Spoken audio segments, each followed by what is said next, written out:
Tips yang pertama adalah abaikan pelajaran matematika. Kenapa? Bukan abaikan, bukan berarti sama sekali tidak diajarkan teman-teman.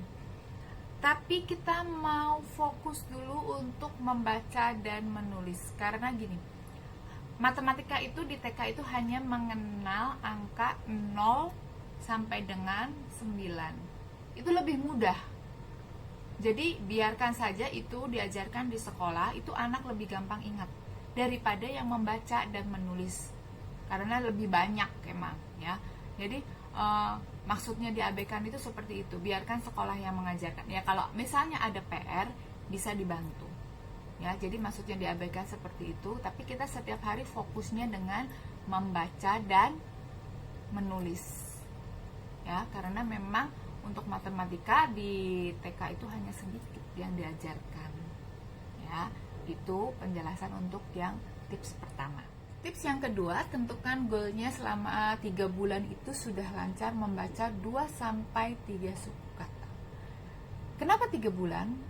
Karena gini, berdasarkan pengalaman saya, anak-anak itu lancar membaca 2-3 suku kata itu selama 3 bulan.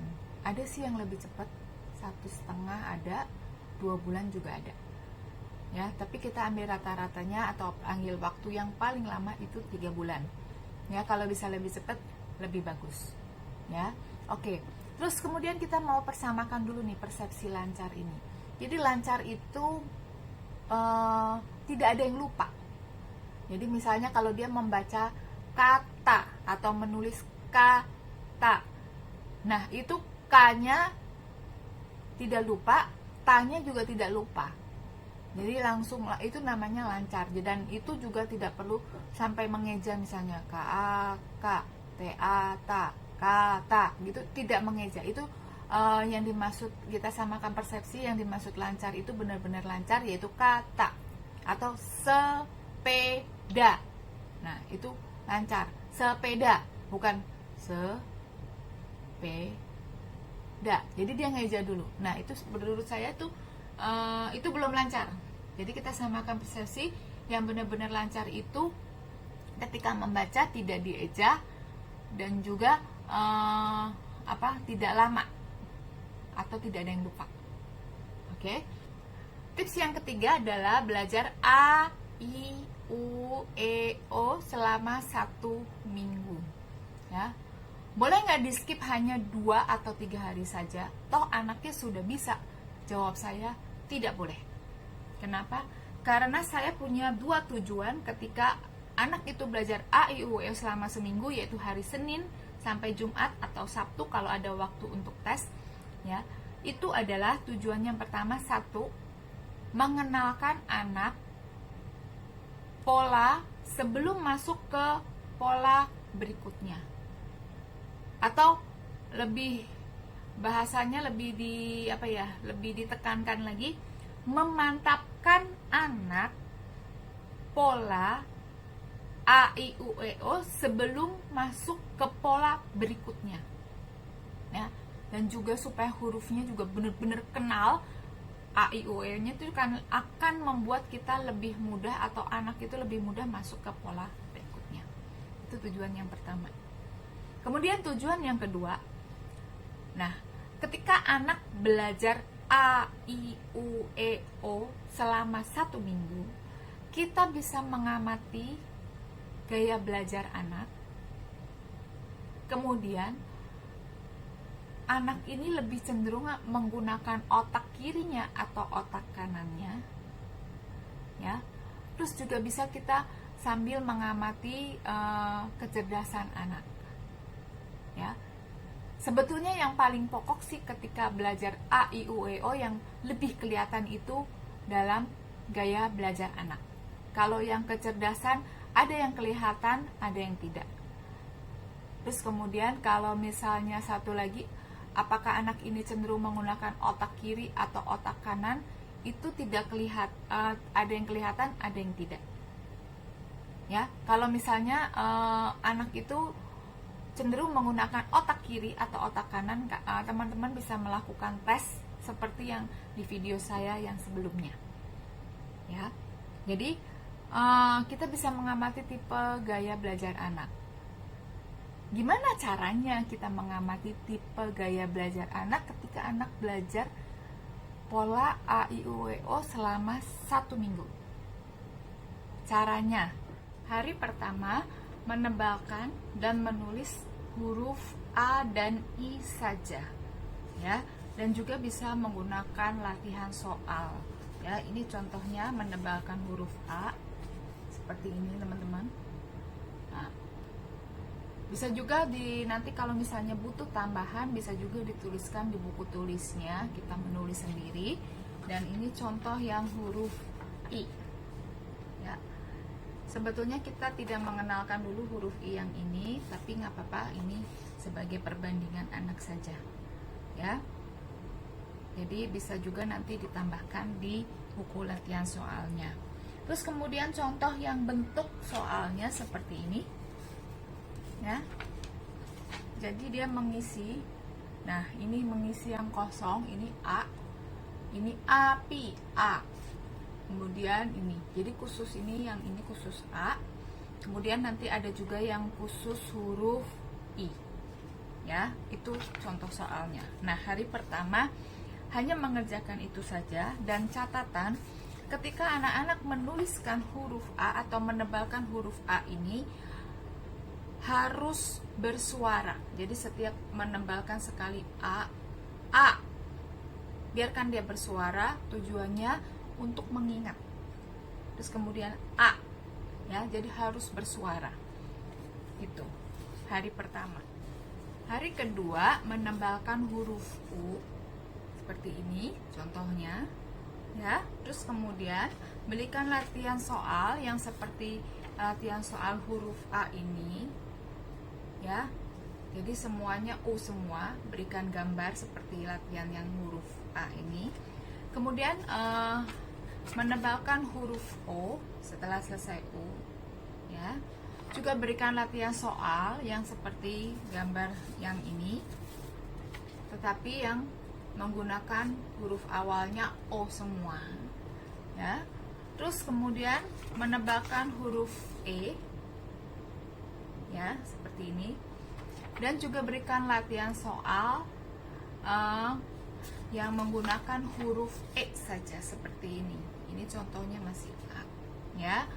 Nah, setelah selesai hari kedua, hari ketiganya langsung digabung A, I, U, E, O, ya, dalam bentuk latihan soal bergambar seperti ini, ya. Jadi dia harus memilih yang mana huruf A, yang mana huruf I, mana huruf U, mana huruf E, dan mana huruf O. Jadi dia harus memilih ini, ya. Nah, setelah ini selesai, ingatkan, setelah itu coba anak-anak membaca gambar. Kalau membaca hurufnya sudah pasti tidak bisa, ini kan ada gambarnya. Jadi dicoba disuruh baca, misalnya ini gambarnya ayam, berarti ayam. Ya, jadi sambil dieja sambil menghafalkan hurufnya. Nah, kalau misalnya ini sudah selesai, hanya satu soal saja, bisa berikan latihan soal atau misalnya yang berikutnya dengan gambar yang berbeda. Oke? Nih seperti ini, gambarnya beda, tapi konsepnya sama, udah digabung A, I, U, E, O, ya.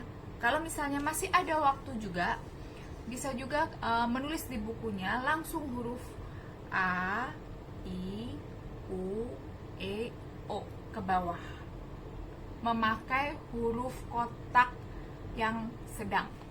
Oke, ini contoh bukunya, jadi bisa ditulis di sini A, I, U, E, O, dilengkap satu saja. Kemudian turun ke bawah juga dilengkap. Anak-anak suruh menulis sendiri, sudah tidak perlu menebalkan huruf. Ya, bisa gunakan latihan ini. Setelah selesai hari ketiga, ya, kita masuk hari keempat. Hari keempat, ya, menulis huruf A, I, U, E, O, bisa mengulang di buku kotak ini. ya, sama seperti tadi ya. Untuk mereview kembali ya, kita kasih contoh di atasnya, anak-anak mengikuti di bawah. Kemudian berikan latihan soal yang sudah penggabungan A, I, U, E, O seperti ini. Jadi anak ketika mengisi ini apa? Api, terus A, bulat, apel, otak, itik, dan sebagainya. Jadi anak-anak mengisi huruf A, I, U, E, O nya yang di depan ya. Kalau sudah selesai, bisa juga kalau misalnya anak itu sudah mengerti tentang ini ya, kalau misalnya belum, bisa berikan latihan soal tambahan dengan gambar diacak atau gambar yang baru juga boleh ya. Bisa juga langsung masuk ke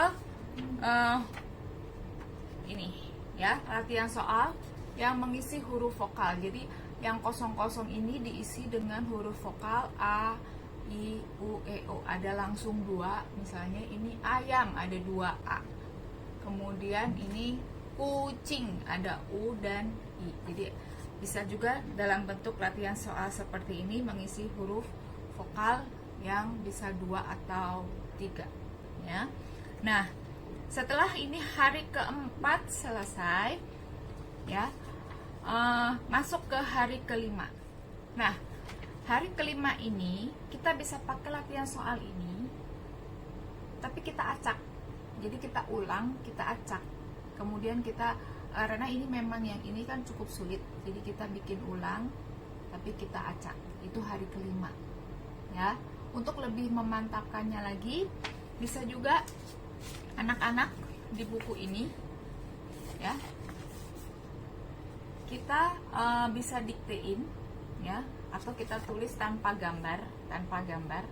Misalnya kita tulis belakangnya pi, anak-anak suruh kita bilang api, anak-anak suruh ngisi A. Jadi semacam dikte tapi ada huruf belakangnya. Boleh juga dikasih gambar kalau memang anak itu adalah anak, kita masih mau menguji anak itu visual atau auditory ya. Nah, setelah selesai hari kelima, nah pada hari keenam, jika memang ada waktu, bisa juga diberikan tes berupa latihan soal yang seperti ini. Yang seperti ini, balik lagi, boleh diacak gambarnya dan itunya, tulisannya. Kemudian juga dikte seperti yang tadi ya. Misalnya kita gambarin api, terus pi, terus kita bilang api. Nah, anak-anak mengisi huruf A-nya, P-nya sudah ada. Atau misalnya boleh juga api, anak-anak mengisi huruf A-nya, tapi P-nya sudah ada, kita udah tulisin, kemudian I-nya diisi. Nah, itu hari ke-6. Bisa diberikan tes yang seperti itu. Nah, hari ke-6 atau hari ke-5, kalau memang ada yang cuman hari misalnya sampai hari Jumat ya, itu dari hari ke-5 atau hari ke-6 itu kita bisa menyimpulkan atau melihat ya, atau mengamati. Biasanya sudah kelihatan tuh anak-anak itu selama 5 hari atau 6 hari ini, apakah dia hanya bisa mendengar ya, ketika kita tadi membacakan itu ayam, A, tulis A, terus ikan, I, tulis I. Nah, dia dengar, dia bisa tulis, atau memang memerlukan gambar. Karena memang yang di minggu ke berapa, 3 seminggu yang belajar pola A, I, U, E, O itu ya, kita mau mengamati ada 2 gaya belajar, yaitu auditori dan visual. Jadi auditorinya dia berupa dikte, kita mengucapkan, dia menulis, dan visualnya berupa gambar. Nah, kalau 2 ini anak sudah bisa lancar, berarti kita bisa simpulkan bahwa anak ini memiliki gaya belajar auditori atau visual. Jadi kalau udah ketahuan dia auditori atau visual, nanti selanjutnya nextnya kita tidak perlu mencobain anak dengan metode gaya belajar taktil dan juga kinestik ya. Kalau misalnya ternyata pola yang pertama A, I, U, E, O ini dia tidak bisa mengikuti atau tidak bisa lancar ya, nanti ketika kita mau masuk babi bu bebu, kita bisa menyisipkan gaya belajar yang taktil. Ya, sekarang bagaimana caranya?